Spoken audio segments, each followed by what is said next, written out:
muy agradecido por esta invitación.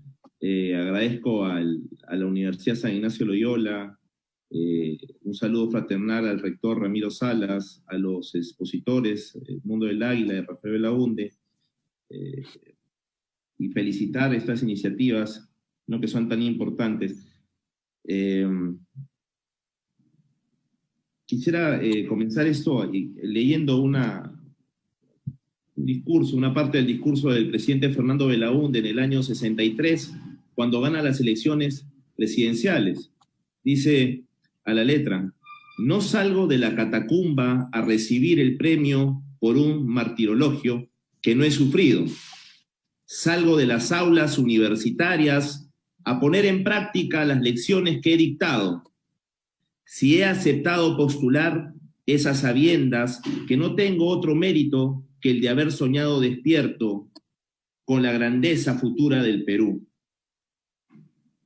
Y en ese sentido, estimados amigos, es que coincidimos, ¿no? Porque justamente lo que estamos haciendo el día de hoy, en esta época de pandemia, es, en este espacio virtual que generosamente nos han brindado para poder llegar a esas futuras generaciones, con el pensamiento presente y vigente del presidente, justamente analizar, ¿no?, cómo se desarrolló su vida y por qué llegó a tener esa lucidez y esa visión que le permitió construir esta obra maravillosa que ha quedado incompleta y que es responsabilidad de los actuales correligionarios poder terminarlo.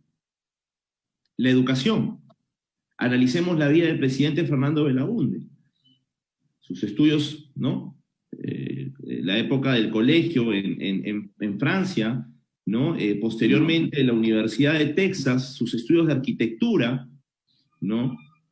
De ahí tiene su vida profesional, abre su estudio de arquitectos con un par de socios en México, llega al Perú,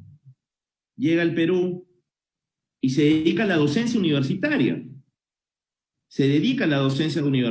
Fue el primer decano de arquitectura de la UNI. Creó la primera revista El Arquitecto Peruano. Entonces, para poder hablar de Fernando Belaunde, el presidente Belaunde, tenemos que analizar su vida, ¿no? Y él era un académico,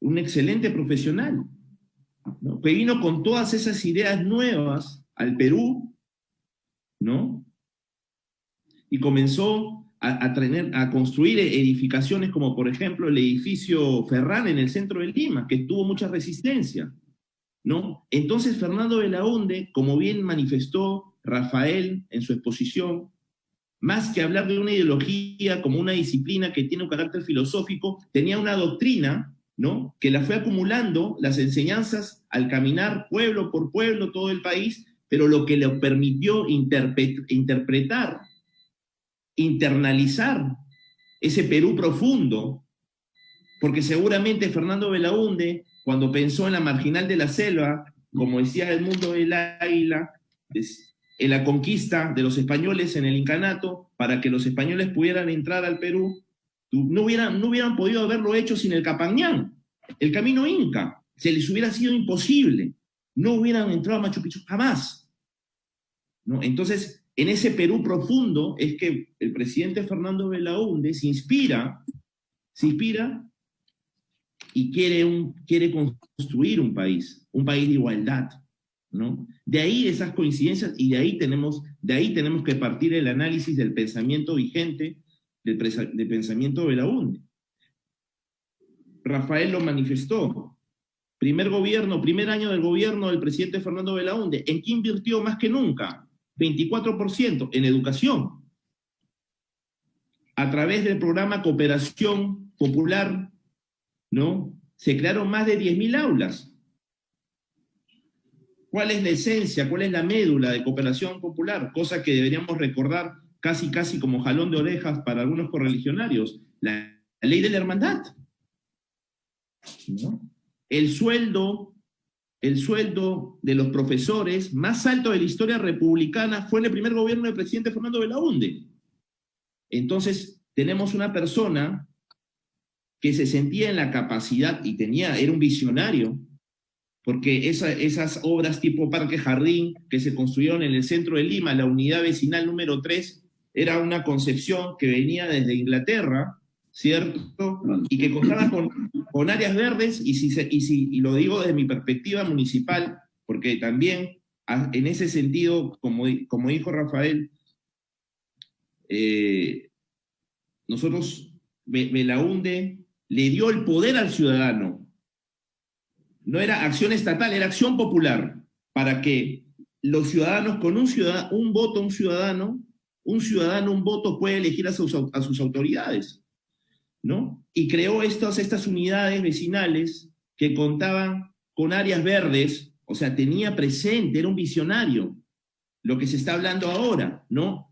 El medio ambiente, la agenda verde, ¿no? Y le daba la prioridad al peatón. En la pirámide de la movilidad urbana, era el peatón el que tenía la prioridad y no el auto. Y tenemos ejemplos, no solamente la unidad 3, tenemos San Felipe, tenemos Jesús María, tenemos Santa Cruz en San Isidro, ¿no? Y siempre tuvo esa sensibilidad social y siempre tuvo esa intervención, quiso esa intervención por parte del Estado, pero con justicia y con equidad. Con justicia y equidad.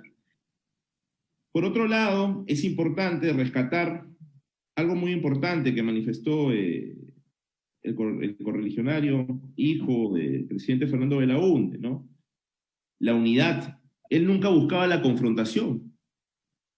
Él buscaba la unidad, ¿no? Y eso es lo que estamos padeciendo el día de hoy, ¿no? Hay muchas personas que usufructan del nombre del partido, de esa gran herencia histórica, ¿no? Llevándonos por lugares que no son los adecuados, caminos medios rojizos, un poco color, ¿no? Yogur fresa, ¿no? Cuando el pensamiento de Belaunde no era por ahí, y muy claro lo dijo Raúl Descanseco el día de hoy, ni izquierdas ni derechas. Él lo que tenía, él se inspiró en el Perú profundo, supo interpretar, ¿no? El Perú profundo, lo caminó. Tú no puedes gobernar, porque Acción Popular fue un partido para gobernar, por eso tenemos tenido dos veces presidente y una de transición con el presidente Valentín Paniagua. Hemos sido el partido que nuestros presidentes nunca ha pasado por una comisión investigadora. Nunca, ninguno. Esa es la gran herencia del pensamiento presente y vigente, ¿no? Y es muy difícil, ¿no? que podamos alejarnos de esa idea, porque es a lo que aspiramos. Los buenos populistas, los buenos axiopopulistas, debemos aspirar. Muchos aspiraremos y pocos llegaremos. Pero queremos llegar a ese sitial histórico que nos ha dejado, ¿no?, el presidente Fernando Belaunde. Belaunde hablaba mucho de la identidad, ¿no?, de la igualdad de las clases, ¿no?, de la democracia, de la verdadera democracia. ¿Se puede hablar hoy en día de una verdadera democracia cuando tenemos una democracia embrionaria? Cuando se ha cerrado el Congreso como si nada.